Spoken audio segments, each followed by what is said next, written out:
Can you give us an sense of, because I actually think that it's interesting when people talk about vulnerability, and I think there's a lot of women out there that nod, and I think there's a lot of guys that sometimes nod. And then I don't know if we know what vulnerability is actually. Well, vulnerability is the natural fallibility. For me, the portal into a felt sense of spirit. The doorway in is my humility, my bow. Who do you bow to? What do I bow to? And that fallibility and humanity is what unlocks the communion with life for me. Beautiful. So vulnerability is just another way to feel connected with all humans, because we may lie about our vulnerability, and Lord knows I have many times, but it's always there. So would you say, so when I think of vulnerability, I think of like, crying publicly? Yeah, crying publicly. Yeah. Crying publicly would definitely be vulnerable. Shame, experience, like there would be feelings that I would not want people to see me having. And some of those could be love or joy. Right? Say again? Love or joy could be a vulnerable experience. No, I know. Curb Your Enthusiasm is yeah, right? Like, wow, I have this joy, but I don't feel careful. I want to be careful to let people see that. Joy is vulnerable. Yeah. Giddiness is vulnerable. Giddiness is vulnerable. Yeah. And it's also potentially part of a part, right, that could be playing. Like when I get nervous, I just go make a joke. Right. Right, because that's just my pattern of It worked when you were younger. And yeah. It worked really well, probably. Exactly. Yeah. So is that like vulnerability, or is that like a protectionism? And so I'm curious, like, when we're really tapped in, what is that experience of vulnerability? Because it seems like it's not just saying I'm afraid, because that could actually just be our normal. We get a lot of love and attention when we say we're afraid. Right, so it could be a strategy. Afraid, right? A strategy, yeah. And so how do we kind of help ourselves kind of tap into something that's actually really vulnerable versus saying certain things that might be more of a strategy? Does that make sense? It does. I would say that if the vulnerability could somehow be neutralized, because really what vulnerability is to me is the empowered feminine. Okay. It is it's expressing the delicateness of being here, how hard it is to be in a body. Yeah. You know, these are what these understandings, these vulnerabilities is a big piece of what bonds us. Yeah. Yeah. So in some ways, you know, whether it's shame or it's, you know, we do live in a culture that might benefit from cultivating more comfort with feelings. But these are what unites us as human beings. Yeah. You know? I think that's in some ways kind of what oddly in COVID is we realized how vulnerable we all are. Yeah, we all were terrified of dying and doing it at the same time. Yeah, and that nobody was like really protected. Some people who had more resources, of course, had more options, but in general, it was something that we all felt afraid. You know, we're like all terrified. Yeah. Yes. And I do feel like there's a human experience as if we all could kind of connect to that. Think of how we might set up our monetary policy in the U.S. We think of how we might design education or healthcare. If we all understood, like, oh yeah, we all get sick and we all have a need for healthcare. We all have a need for education. Like, what it would look like. And so, is there any way that you see that shift happening so that there's more of a sense? I think Dan Siegel says from me to we, but there's more of a sense of what is shared versus like me as a separate self trying to make my way and get my piece, and that there's like, oh, there's a more human experience. I love everything you just said. I kind of got lost in it. So what's the question? So I'm like, yes, sorry. How do you feel that? Keep going. Yeah. How do you feel that? If that's kind of where we need to go, and I'm thinking of men in particular out there. Yeah. Tell me what the junction. Can you give us 3 easy steps? Yes.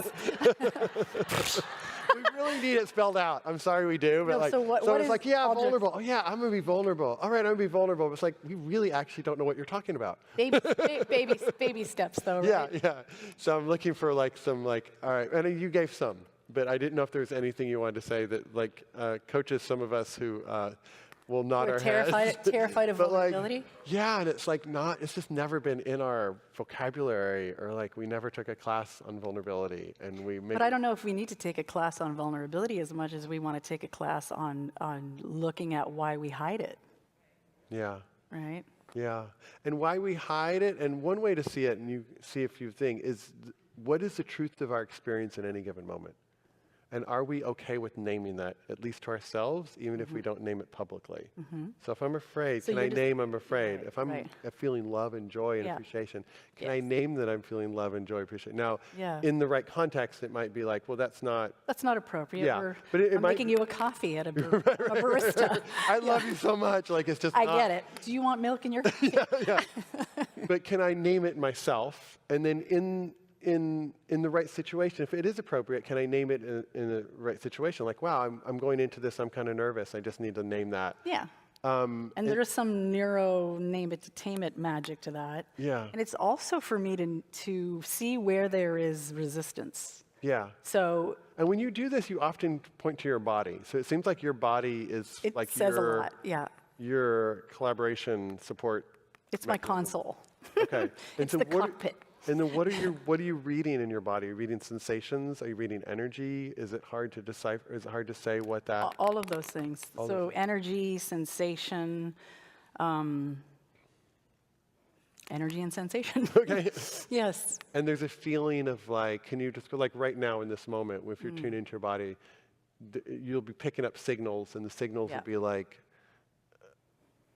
Yeah, and I mean, this is really valuable in terms of the question I often get asked, which is how do I discern between intuition and a feeling that might not be ideal to chase? Yeah. So it's getting to know the somatic evidencing of certain things. So if I'm angry, I notice my jaw and my... So there are certain movements and orientations somatically that I go to depending upon what I feel. And so much messaging in here, almost to the point of my often getting flooded over the years, where I would just shut down because it's too much information. Right. So allowing enough solo time or alone time, which is decidedly challenging with young kids. Yeah. But 3 kids, yeah. but taking those moments, even if I have to avail myself of those moments at 2 a.m, I'll take it, because then there's an opportunity to really look at what are the messagings, and my spiritual practice is inextricably linked with my somatic work, because my body is the way to indicate and find out what's going on. What are these sensations? And as an empath, it's a big part of being responsible as an empath to say, is this mine? Right. A lot of this isn't even mine. Right. So to discern that, but also it allows us to know what is going on in any given situation. Like, I'll feel certain sensations that feel really familiar. That's anger. Oh, that's fear. Fear makes sense in that context. So validating the experience. I don't know if that answers your question. Yeah, that does answer my question. And because I do think that sometimes the body senses stuff before the mind senses stuff. Like, the mind might realize like later on you're nervous, but usually the body is like, it's way ahead. giving a lot of signals. Everything. So it's like, oh, am I feeling some tension? I think there's a lot of, I think women, again, do this much better than guys. I think guys are kind of taught to like overcome their body or like kind of force their body. At least withstand it, right?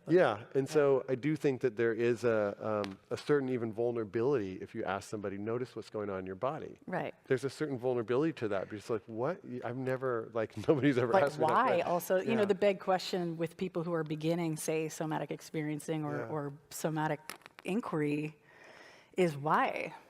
Yeah. You know, the question I hear a lot is why is there any value in my figuring out that this feels like a prickly purple swamp right here? Right.